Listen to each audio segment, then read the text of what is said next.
It can be really frustrating if you're having trouble with your TV, and one of your first instincts would be to go out and buy a new one. But before you do, here are 7 things to try if your TV isn't working.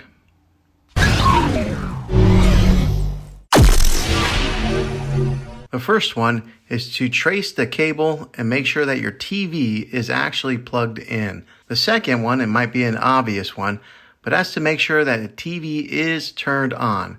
But try powering it on with the button on the TV itself and not the button on the remote control.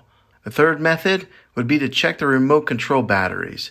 Maybe switch them out for a fresh set of new ones and then try turning it on that way. The fourth method is to make sure that your TV is on the right input or HDMI source. Number 5 is to check and make sure that the outlet is actually working.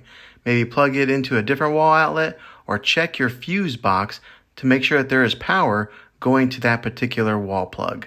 The sixth method, and this is providing that your TV does power on, is try updating the software or the firmware on your TV. The last method is to unplug the TV from the wall outlet for 60 seconds and then plug it back in.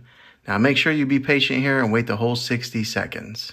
Well, hopefully this video was helpful for you. If it was, go ahead and click a thumbs up on it. Go ahead and subscribe to my channel. I make tech videos all the time, and I would love to have you back in the next one. Take care.